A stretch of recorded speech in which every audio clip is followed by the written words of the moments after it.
Bitcoin emergency alert.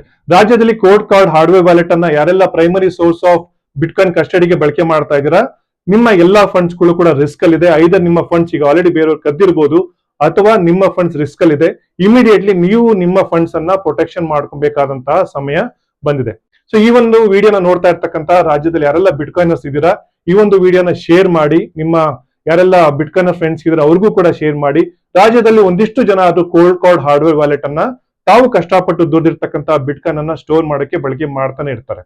So ಏನಾಗಿದೆ ಅಂತ ನೋಡೋದಾದ್ರೆ, ಕೋಲ್ಡ್ ಕಾರ್ಡ್ ಹಾರ್ಡ್ವೇರ್ ವ್ಯಾಲೆಟ್ ನ ಎಲ್ಲ ವರ್ಷನ್ಸ್ MK3 ಆಗಿರ್ಬೋದು, MK4 ಆಗಿರ್ಬೋದು, ಎಲ್ಲ ಹಾರ್ಡ್ವೇರ್ ವ್ಯಾಲೆಟ್ಸ್ ಅಲ್ಲಿ ಏನ್ ಸೀಡ್ ಫೇಸ್ ಜನರೇಟ್ ಆಗ್ತಾ ಇತ್ತು ಅದು ಲೋ ಎಂಟ್ರೋಪಿಯಿಂದ ಜನರೇಟ್ ಆಗಿದೆ.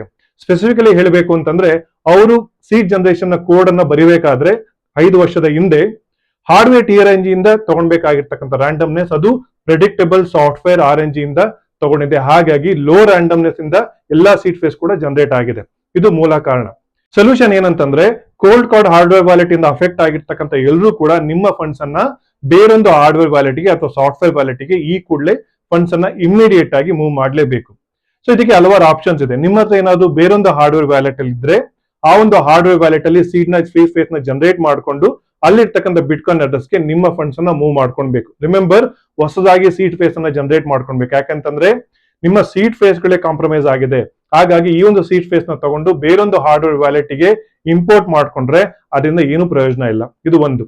ನಿಮ್ಮ ಹತ್ರ ಏನಾದ್ರು ಸಿಗ್ನಿಫಿಕೆಂಟ್ಲಿ ಕಡಿಮೆ, ಫಾರ್ ಎಕ್ಸಾಂಪಲ್ 0.03 0.05 ಬಿಟ್ಕಾಯಿನ್ ಫಂಡ್ಸ್ ಇದ್ರೆ ನಾನು ಸಜೆಸ್ಟ್ ಮಾಡುವಂತದ್ದು ಬ್ಲೂ ವ್ಯಾಲೆಟ್ ಅಂತ ಹೇಳಿ ಆಂಡ್ರಾಯ್ಡ್ ಆಪ್ ಅಲ್ಲಿ ಸಿಗುತ್ತೆ. ಅಲ್ಲಿ ಆ ಪಾಸ್ ಫೇಸ್ ಕೂಡ ಅಪ್ಲೈ ಮಾಡಬಹುದು. ಅದನ್ನ ಯೂಸ್ ಮಾಡ್ಕೊಂಡು ರಿಕವರಿ ಮಾಡ್ಕೊಳ್ಳಿ.